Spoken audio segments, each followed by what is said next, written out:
Sampurasun. Wilujeng tepang deui dina pangajaran bahasa Sunda. Ayeuna Bapa medar materi dongeng bagian kadua.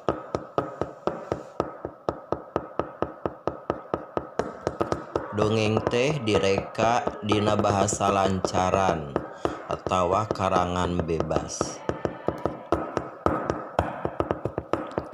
Unsur intrinsik dina dongeng nyaeta diantarana hiji, jejer atawa tema nyaeta ide, gagasan atawa pokok pikiran anu ngajiwaan carita. Umpamana dongeng Sasakala Gunung Tangkuban Parahu. Temana teh perkara tetekon hirup atawa moral. Anu kadua latar atawa setting nyaeta patempatan, waktu atawa mangsa atawa suasana lumangsungna carita. Anu katilu palaku atawa tokoh nyaeta naon-naon atawa bisa jalma sasatoan, tutuwuhan atawa bangsa jin jeung siluman anu ngalalakonkeun jeung dilalakonkeun dina eta carita.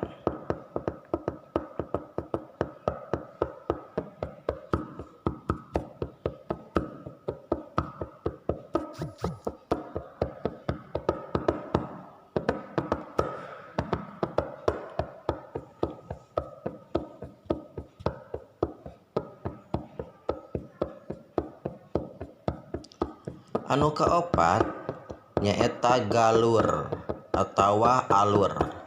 Nyaeta runtuyan kajadian dina carita anu ngawangun hiji lalakon nepi ka ngaleunjeur.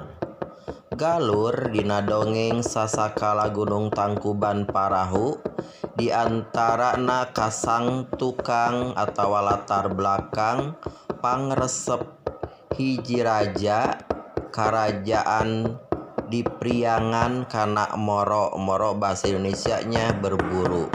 Terus kulahirna Dayang Sumbi, tuluy lahirna Sangkuriang jeung aya saterusna.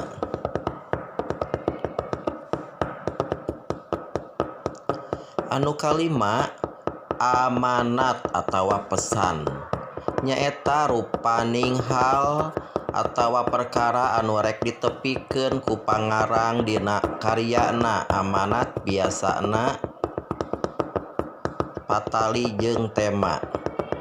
Dongeng Sasakala ti rupa-rupa wewengkon. Hiji, Gunung Sasakala Gunung Tangkuban Parahu ti Kabupaten Bandung. 2, Sasakala Kampung Kranggan ti Kabupaten Bekasi. 3, Sasakala Gunung Gelis ti Bandung. 4, Sasakala Putri Kandita ti Bogor. 5, Sasakala Talaga Warna ti Kabupaten Bogor. 6, Sasakala Situ Bagendit ti Kabupaten Garut.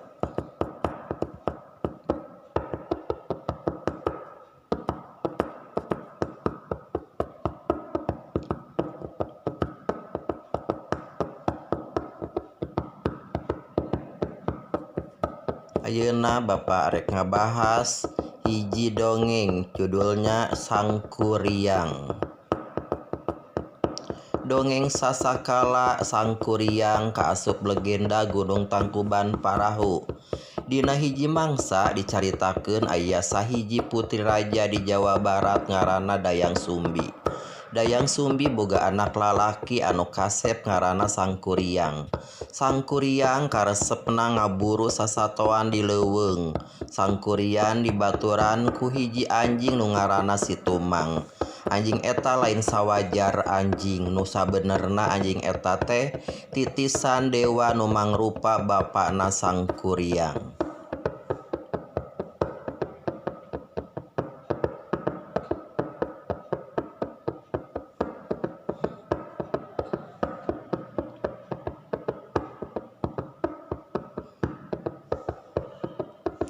Tina hiji poe Sangkuriang jeung Situmang mangkat ka hiji leuweung. Naha kunaon pasangkuriang nitah situmang ngudag buruan ka leuweung, situmang embungeun nuturkeun ka hayang sangkuriang. Nah, akhirna situmang diusir ka jero hutan ku sangkuriang.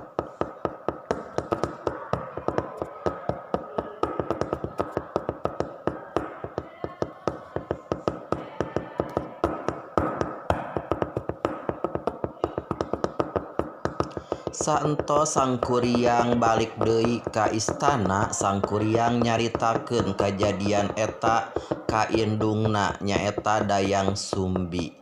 Saentos bahasa Indonesianya sesudah atau setelah. Ngadenge carita eta, Dayang Sumbi teras ngambek ka cida. Teu sadar akhirna Dayang Sumbi nakol sirahna si sangkuriang make sendok sangu anu keur dicekelna nepi ka aya urutna. Sangkuriang ngambek terus akhirna langsung mangkat ngembara ninggalkeun istana karajaanna. Saprak kajadian eta Dayang Sumbi nyesel ka anu tos naon dilakukeunana ka sangkuriang.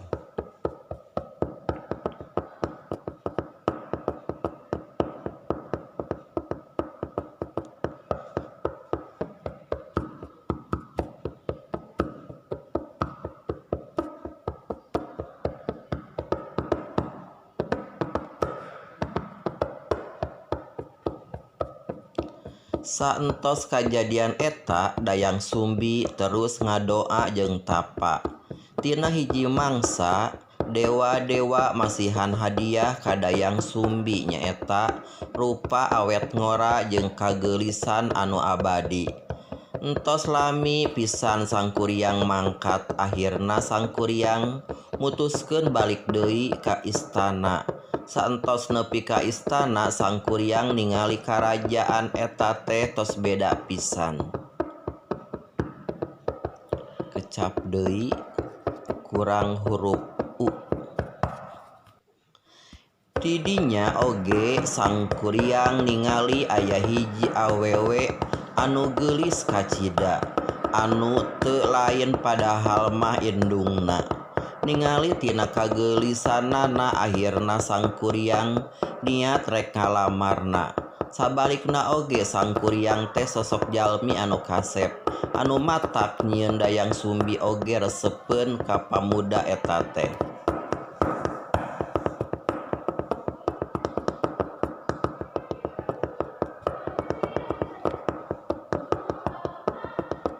Dina hiji poe sangkuriang caritana arek pamit menta izin rek ngaburu di leuweung. Sangkuriang menta Dayang Sumbi pangarapihkeun tali anu ditalian dina sirahna.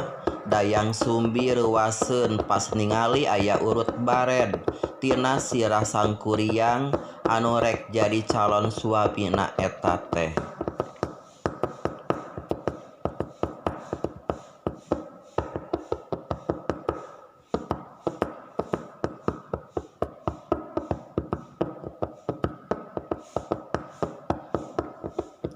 Urut bared eta persis pisan kos anakna anu tos ngarantau baheula. Dayang Sumbi merhatikeun terus.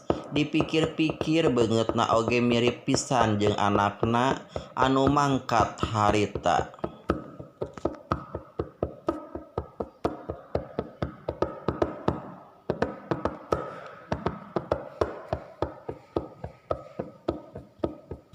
Dayang Sumbi mulai ngarasa curiga. Akhirna Dayang Sumbi niat rek ngagagalkeun perkawinan eta teh.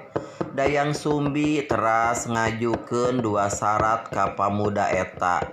Nyaeta kahiji Dayang Sumbi hoyong pamuda eta teh ngabendung Cai Citarum.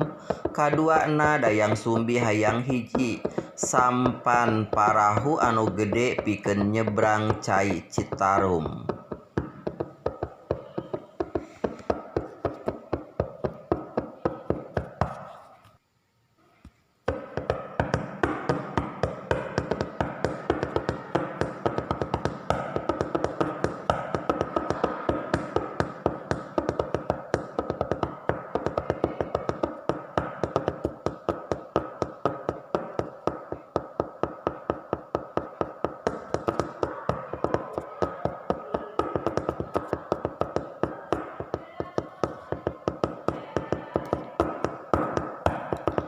dua syarat eta kudu tos dilakukeun saencan panon poe mulai bijil. Nah dina peuting eta keneh sangkuriang mulai ngalakukeun dua syarat eta. Sangkuriang mulai tapa jeung ngarahkeun makhluk-makhluk gaib pikeun ngabantuan ngawujudkeun dua syarat eta. Mulai dina bahasa Sundana ngamimitian atau mimiti. Kecap peuting kurang u.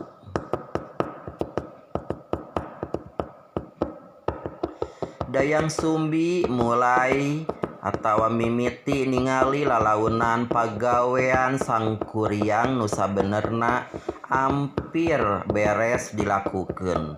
Dina waktu eta keneh Dayang Sumbi oge mimiti marentahkeun pasukanana pikeun ngabentangkeun lawon sutra anu warnana beureum ti sabelah kota timur, saolah-olah ongkos panon poe anu kakara bijil.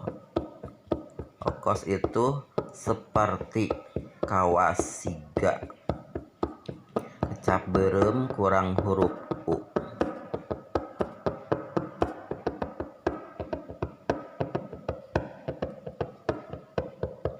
Sangkuriang terus ningali warna beureum eta jeung ngira panon poe tos mimiti bijil. Sangkuriang akhirna teu jadi neruskeun pagaweanana, ngambek lantaran nganggap teu bisa ngabulkeun dua syarat eta. Dina bahasa Sunda kecap akhir itu tidak ngagunakeun huruf ka.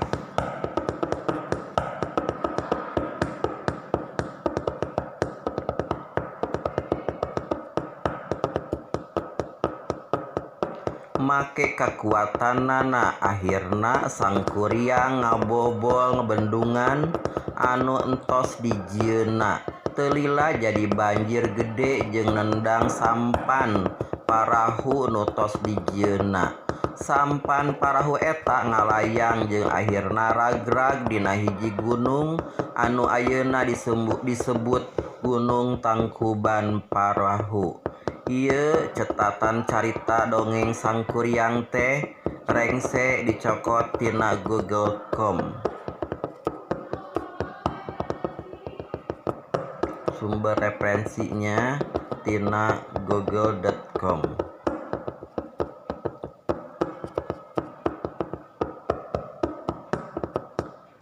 Ieu aya patalekan atawa pertanyaan jawab pertanyaan di handap ieu. Hiji, tuliskeun saha wae palakuna. 2. Saha ari sangkuriang teh kumaha watekna. 3. Saha sabenerna ari si tumang teh. 4. Di mana wae latar dongeng sangkuriang tadi. 5. Naon amanat tina dongeng sangkuriang. Sok dikerjakeun. Bisa dikerjakeun lewat GCR. Oke, ku Bapak dikirim linkna melalui grup.